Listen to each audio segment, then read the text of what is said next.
हरे कृष्णा। आप सभी विवाहित स्त्रियों को वट सावित्री व्रत की बहुत सारी शुभकामनाएं। हमारी भारतीय संस्कृति में स्त्री का स्थान सर्वोच्च बताया गया है। वो समाज और परिवार का मुख्य आधार स्तंभ होती हैं। उन्हीं के चरित्र, आध्यात्मिक शक्ति, पतिव्रत्य और निष्ठा के कारण हमारे वैदिक, सामाजिक और सांस्कृतिक समाज की जड़ें मजबूत बनी रहती हैं। और इसीलिए भगवत गीता में भी अर्जुन का यही प्रश्न था और उन्होंने ये भी कहा था, जिस समाज में स्त्रियों का पतन हो जाता है वो समाज भी नष्ट हो जाता है। तो इस प्रकार से हमारी वैदिक संस्कृति में स्त्रियों का अत्यंत महत्व बताया गया है और उसका एक प्रमाण है ये वट सावित्री व्रत, जो विवाहित स्त्रियां अपने पति के दीर्घायुष्य की कामना के साथ रखती हैं। तो चलिए आज के इस शुभ अवसर पर हम उससे जुड़ी हुई एक पौराणिक कथा का श्रवण करते हैं। आइए आज की कथा में आपका स्वागत है। एक समय की बात है, मद्र साम्राज्य में एक बड़े ही धर्मनिष्ठ राजा राज्य करते थे। उनका नाम था अश्वपति। भगवान की कृपा से उनके पास हर प्रकार का सुख, समृद्धि, ऐश्वर्य और स्वास्थ्य था, लेकिन फिर भी एक योग्य संतान की कमी थी। राजा अश्वपति ने देवी सावित्री को प्रसन्न करने के लिए 18 वर्षों तक घनघोर तपस्या की। उसके बाद उन्हें एक कन्या प्राप्त हुई और उस कन्या का नाम उन्होंने सावित्री रखा। ये कन्या हर प्रकार के गुणों से विभूषित थी, हर प्रकार के आदर्श नारी सद्गुणों से सुसज्ज थी। दिन और रात बीतते गए, वो कन्या धीरे धीरे बड़ी हो रही थी। जब वो विवाह के योग्य हो गई तो राजा अश्वपति ने उसके लिए एक सुयोग्य वर की खोज करना आरंभ कर दिया, लेकिन दुर्भाग्य से कोई भी ऐसा राजकुमार उन्हें नहीं मिल रहा था जो उनकी राजकुमारी सावित्री के सौंदर्य, बुद्धि और तर्क शक्ति के दुर्लभ योग के आगे खड़ा रह सके। आखिर अंत में राजा थक गए। उन्होंने राजकुमारी से कहा, हे पुत्री, मैंने बहुत प्रयास किया, लेकिन तुम्हारे योग्य सशक्त कोई भी राजकुमार नहीं ढूंढ पाया।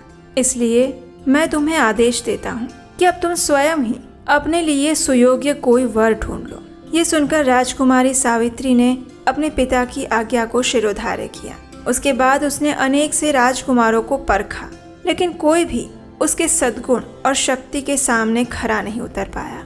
अब एक दिन सावित्री किसी वन या जंगल में से गुजर के जा रही थी और उसकी दृष्टि एक युवक पर पड़ी। उस युवक के अंदर न जाने ऐसा क्या था कि उसे देखते ही वह उसकी ओर आकर्षित होने लगी। ऐसा आकर्षण उसने पहले कभी भी अनुभव नहीं किया था। वो उस युवक के पास गई। उसने उस युवक से कहा कि वो एक राजकुमारी है, लेकिन वो अपने राजमहल का मार्ग भूल गई है। शीघ्र ही अंधेरा होने वाला है और इसलिए उसे कुछ सहायता चाहिए। राजकुमारी की बात सुनकर वो युवक सावित्री को वन में बने हुए एक आश्रम में ले गया, जहाँ पर वो विश्राम कर सके। और फिर उस युवक ने कहा कि राजकुमारी, अगले दिन प्रातः काल होते ही मैं आपको आपके राज्य तक छोड़ाऊंगा। प्रातः काल हो गया और राजकुमारी इसी सुबह की प्रतीक्षा कर रही थी। सावित्री और वो युवक जंगल के मार्ग से होते हुए राजमहल की ओर अग्रसर होने लगे। मार्ग में चलते हुए उस युवक ने राजकुमारी को उस रमणीय वन में रहने वाले अनेकों जीवों और प्रकृति की सुंदरता का सुंदर दृश्य प्रस्तुत किया और वो किसी भी साधारण व्यक्ति की कल्पना से परे था। वास्तव में वो युवक राजकुमारी सावित्री को राजमहल की ओर तो ले जा रहा था, लेकिन वास्तव में उसके हृदय की ओर भी वो तीव्र गति से बढ़ा चला जा रहा था। आखिर अंत में वे दोनों उस वन से बाहर आ गए, जहाँ से राजकुमारी का राजमहल स्पष्ट रूप से दिखाई दे रहा था। राजकुमारी के मन के सभी संशय समाप्त हो चुके थे। उसकी न केवल वन की यात्रा समाप्त हुई थी, अपितु अपने योग्य एक वर ढूंढने की यात्रा भी समाप्त हो चुकी थी। लेकिन यहाँ पर यह प्रश्न आता है कि आखिर वो युवक कौन था। तो देखिए, शाल्व राज्य के महान सम्राट का नाम था द्युमत्सेन। उनका राज्य हर प्रकार की सुख समृद्धि से फूला हुआ था। फलते फूलते हुए साम्राज्य को ग्रहण उस समय लगा जब राजा द्युमत्सेन की आंखों की दृष्टि जाने लगी। वे नेत्रहीन हो गए और इस स्थिति का लाभ उठाते हुए उनके पड़ोसी राजाओं ने उन पर आक्रमण कर दिया, उनसे उनका राज्य छीन लिया। जब राजा ने ये सब देखा तो इस भौतिक जीवन की क्षण भंगुरता पर चिंतन करते हुए उस राजा ने विचार किया कि अब उन्हें भोग मार्ग छोड़कर त्याग और तपस्या का मार्ग अपनाना चाहिए। और ऐसा सोचकर वो राजा अपनी पत्नी और पुत्र सत्यवान के साथ वन में एक कुटिया बनाकर रहने लगे। भगवान की प्रसन्नता हेतु कठोर तपस्या करने लगे। और वो युवक यही सत्यवान था। सत्यवान कोई साधारण पुरुष नहीं था। देवतागण भी उसके गुणों का बखान करते थे।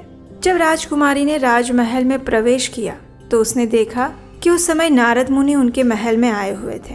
और नारद मुनि राजकुमारी सावित्री के पिता राजा अश्वसेन के साथ कुछ वार्तालाप कर रहे थे और उनकी चर्चा का विषय भी सत्यवान ही था। नारद मुनि सत्यवान के गुणों का बखान राजा के समक्ष कर रहे थे और ये कहते हुए नारद मुनि ने कहा, हे राजन, सत्यवान के समान दूसरा कोई पुरुष इस सृष्टि में नहीं है। वो सूर्य के समान तेजस्वी और बृहस्पति के समान बुद्धिमान है। उसकी वीरता इंद्र के जैसी है और क्षमाशीलता पृथ्वी जैसी। वो राजा शिबी के जैसा सत्यनिष्ठ है और राजा रंतिदेव की तरह दानवीर है। सुंदरता तो ऐसी है कि अश्विनी कुमार को भी लज्जा आ जाए। उसके गुणों की गणना करना मेरे लिए असंभव है, लेकिन जिस प्रकार चंद्रमा पर दाग होता है उसी प्रकार सत्यवान में भी एक कमी है जो उसे विवाह के योग्य नहीं बनाती है, और वो है उसकी अल्प आयु। विधि का विधान कुछ ऐसा है कि आज से 1 वर्ष बाद उसकी मृत्यु हो जाएगी और इसीलिए कोई भी राजकुमारी या कोई भी कन्या उसके साथ विवाह करने के लिए तैयार नहीं हो रही। नारद मुनि की ये बात सुनकर राजकुमारी सावित्री ने कहा, हे मुनिश्रेष्ठ, विधि का विधान चाहे जो भी हो, मैंने अपने मन में सत्यवान को ही अपने पति के रूप में चुन लिया है। उनके अतिरिक्त मैं किसी और से विवाह नहीं करूंगी। जब महाराज अश्वसेन ने ये सुना तो अपनी पुत्री के भविष्य की चिंता करते हुए उन्होंने सावित्री से कहा, पुत्री, तुम फिर से एक बार सोच लो। ऐसा कठिन निर्णय लेना आवश्यक नहीं है। ये सुनकर सावित्री ने अपने पिता को भी तर्क समझाते हुए कहा कि हे पिताश्री, मनुष्य के जन्म, कर्म और दैव ईश्वर इच्छा पर निर्भर करते हैं और इसलिए मैं उन्हीं के साथ विवाह करना चाहती हूँ। महाराज अश्वसेन ने भी अपनी पुत्री के इस निर्णय को सम्मान दिया और अगले ही दिन सत्यवान के पिता से मिलने के लिए वन में गए। जब उनकी भेंट सत्यवान के पिता द्युमत सेन से हुई और उन्होंने अपनी पुत्री के विवाह का प्रस्ताव उनके समक्ष रखा तो वे अत्यंत प्रसन्न हो गए। जब वे शाल्व राज्य के सम्राट हुआ करते थे तो उनके मन में भी अपने पुत्र का विवाह सावित्री से करने की तीव्र इच्छा थी, लेकिन इस स्थिति में आने के बाद उनका साहस नहीं हुआ कि वे महाराज अश्वसेन से अपने पुत्र के लिए उनकी पुत्री का हाथ मांग सकते। और इस प्रकार दोनों ही परिवार की सम्मति से सत्यवान और सावित्री का विवाह हो गया। सावित्री एक पतिव्रता स्त्री थी। वो अपने सास और ससुर की भी अत्यंत सेवा करती थी। परिवार के सभी लोग उससे प्रसन्न थे और सत्यवान की मृत्यु के विषय में मात्र सावित्री को ही जानकारी थी, अन्य किसी को नहीं। विवाह के बाद 1 वर्ष कैसे बीत गया पता ही नहीं चला। जब सत्यवान की मृत्यु में मात्र 3 दिन शेष रह गए थे तो सावित्री ने अपने सास ससुर के समक्ष इस बात को उजागर किया और उसे सुनकर मानो उनके हृदय पर ब्रह्मास्त्र का आघात हुआ। सत्यवान अपने माता पिता का एकमात्र आश्रय था और उस समय सावित्री ने संकल्प लिया कि वो आने वाले 3 दिन बिना कुछ खाए पिए त्रिरात्रि व्रत करेगी। अपने भाग्य को पलटने के अपने इस अंतिम प्रयास में वो अपनी सारी शक्ति लगा देगी। उसने आश्रम में एक शांत स्थान का चयन किया और ध्यान की मुद्रा में आंख बंद करके वो ध्यान अवस्था में बैठ गई। क्योंकि सत्यवान को अभी भी इस बात की कोई जानकारी नहीं थी, इसलिए उसे सावित्री की ऐसी अनोखी तपस्या का कारण समझ में नहीं आया। 3 दिन बाद सत्यवान हर बार की तरह वन में लकड़ी लाने के लिए निकला। सावित्री अपने ध्यान से बाहर आई और सत्यवान के साथ वन में चलने के लिए उठने का प्रयास किया, लेकिन 3 दिन तक एक ही मुद्रा में बैठने के कारण उसके पांव सुन्न पड़ गए थे। किसी तरह से वो सत्यवान का नाम पुकारते हुए उसके पीछे पीछे चलने लगी। एक एक क्षण सदियों के समान बीत रहा था और सत्यवान ये देखकर अत्यंत आश्चर्यचकित था कि आज सावित्री इतनी विचलित क्यों हो रही है। जब लकड़ी काटते हुए कुछ समय बीत गया तो सावित्री को लगा कि शायद भाग्य ने अपनी दिशा बदल ली है, लेकिन नहीं, ऐसा नहीं था। अचानक ही सत्यवान के मस्तक पर पसीने की बूंदें आने लगी। संपूर्ण शरीर में कंपन होने लगा। उसके हृदय की धड़कनें तीव्र गति से बढ़ने लगी और उसी क्षण वो सावित्री की गोद में गिर पड़ा। उसने सावित्री से कहा कि उसे इतना भयानक दर्द हो रहा है जैसे अनगिनत बाण उसके मस्तक को भेद रहे हों। सावित्री समझ गई थी कि अब सत्यवान का अंतिम समय आ गया है और तभी उन दोनों को एक छाया ने ढक लिया। जब सावित्री ने पीछे मुड़कर देखा तो साक्षात यमराज जी वहां खड़े थे। सावित्री ने अपने दोनों हाथ जोड़कर बड़ी विनम्रता पूर्वक उनसे प्रश्न किया कि हे यमराज, सामान्य रूप से तो यमदूत ही जीवात्माओं को यमपुरी ले जाने के लिए आते हैं, लेकिन आज आप स्वयं यहाँ पर कैसे पधारे? इसका उत्तर देते हुए यमराज जी ने कहा, हे सावित्री, क्योंकि सत्यवान एक धर्मपरायण व्यक्ति है, इसलिए मैं स्वयं उसे लेने आया हूँ। इतना कहकर उन्होंने अपना यमपाश सत्यवान की देह में डालकर उसकी आत्मा को बाहर खींच लिया और यमपुरी की ओर चलने लगे। ऐसे समय में सावित्री भयभीत होकर क्रंदन कर सकती थी, लेकिन उसने ऐसा किया नहीं। वो निर्भय बनी रही, दृढ़ता के साथ, एक अनजान अटूट विश्वास के साथ। वो भी यमराज जी के पीछे पीछे चलने लगी। जब यमराज जी ने सावित्री को अपने पीछे आते हुए देखा तो सावित्री उनसे वार्तालाप करने लगी। सावित्री ने यमराज के साथ अनेक धर्म सम्मत तर्क वितर्क प्रस्तुत किए और इस प्रकार सावित्री के ज्ञान से प्रसन्न होकर यमराज ने उसे अपने पति के प्राणों के अलावा कुछ और वरदान मांगने के लिए कहा। इसके उत्तर में सावित्री ने यमराज से कहा कि हे यमराज, अगर आप मुझसे प्रसन्न हैं तो आप आशीर्वाद दीजिए कि मेरे आदरणीय श्वशुर के नेत्रों की दृष्टि वापस आ जाए और उनके निष्कंटक राज्य की मांग भी पूर्ण हो जाए, उन्हें अपना राज्य वापस मिल जाए। ये सुनकर यमराज ने तथास्तु कहा और फिर से वे आगे चलने लगे। सावित्री अभी भी उनके पीछे पीछे चलने लगी और फिर से उनके साथ तर्क वितर्क करके उन्हें प्रसन्न करती रही। एक बार फिर से यमराज ने सावित्री से कहा, सावित्री, मैं तुम्हारी बुद्धि और ज्ञान से अत्यंत प्रसन्न हूँ, कुछ और भी वरदान मांगो। और उसके उत्तर में सावित्री ने अपने पिता के लिए अनेक योग्य पुत्रों की मांग की, जो उनके विशाल और समृद्ध राज्य को संभाल सके। यमराज ने ये वरदान भी सावित्री को दे दिया और फिर से आगे चलने लगे, लेकिन फिर भी सावित्री उनके पीछे पीछे ही चल रही थी।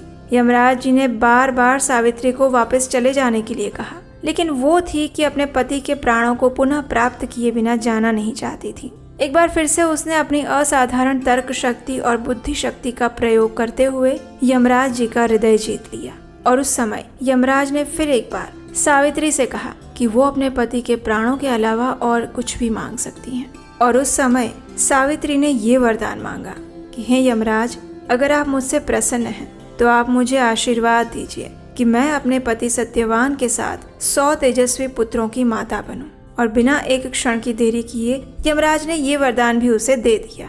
यमराज जी को इस बात का ध्यान नहीं रहा कि वो कौन सा वरदान दे रहे हैं, लेकिन सावित्री अब प्रसन्न हो रही थी। वो अभी भी अपने सुंदर वाक्पटुता से यमराज जी को प्रसन्न कर रही थी और उस समय यमराज जी उसे चौथा वरदान देने से अपने आप को नहीं रोक पाए। और उस चौथे वरदान में सावित्री ने कहा, हे यमराज जी, क्योंकि आप मुझे सत्यवान से 100 पुत्र प्राप्त करने का वरदान दे चुके हैं, इसलिए चौथा वरदान मैं अपने पति के प्राण मांगती हूँ, क्योंकि अगर ऐसा ना हुआ तो आपका तीसरा वरदान भी निष्क्रिय हो जाएगा। और आखिरकार अब यमराज जी समझ गए कि आखिर सावित्री ने उन्हें अपने शब्द जाल में बांधकर सत्यवान का जीवन फिर से मांग लिया था। इस पृथ्वी के इतिहास में ऐसा पहली बार हुआ था कि किसी ने यमराज जी के निर्णय को पलट दिया हो।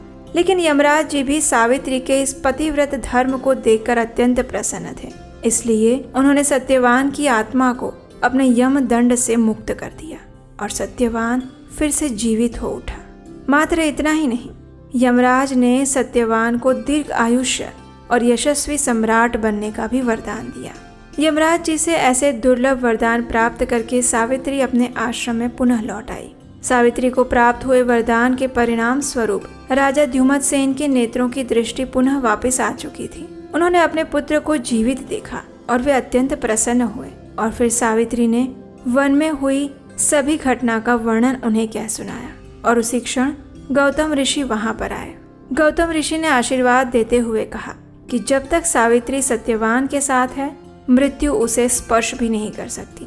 और इस प्रकार पतिपरायण सावित्री ने अपने पति सत्यवान के प्राणों की रक्षा की। और इसी कथा की स्मृति में प्रत्येक वर्ष विवाहित स्त्रियां अपने पति के दीर्घ आयुष्य और अच्छे स्वास्थ्य की कामना करते हुए इस व्रत का पालन करती हैं। इस व्रत और उसकी कथा का उल्लेख हमें अपने पुराणों और महाभारत ग्रंथ में प्राप्त होता है। तो हमें आशा है कि आपको आज की ये वट सावित्री व्रत कथा अच्छी लगी होगी। इसका श्रवण करके आपके पतिव्रत धर्म और आज की वट सावित्री व्रत में आपकी निष्ठा में वृद्धि होगी। आज की इस कथा को उन सभी विवाहित स्त्रियों को भेज दीजिए जो विवाहित हैं, जिन्होंने आज व्रत रखा है, ताकि वो भी इस सुंदर पौराणिक कथा का श्रवण कर सके और अपने व्रत को पूर्ण कर सके। ऐसे ही सुंदर कथाओं को सुनते रहने के लिए आपके अपने चैनल उपदेश शास्त्रकम को सब्सक्राइब करके रख लीजिए, नोटिफिकेशन ऑन रखिए और हमारे व्हाट्सएप कम्युनिटी ग्रुप के साथ भी जुड़ जाइए। उसका लिंक नीचे डिस्क्रिप्शन बॉक्स में है। और हम आपसे मिलेंगे ऐसी सुंदर और पौराणिक कथाओं के साथ बहुत जल्द। हरे कृष्णा।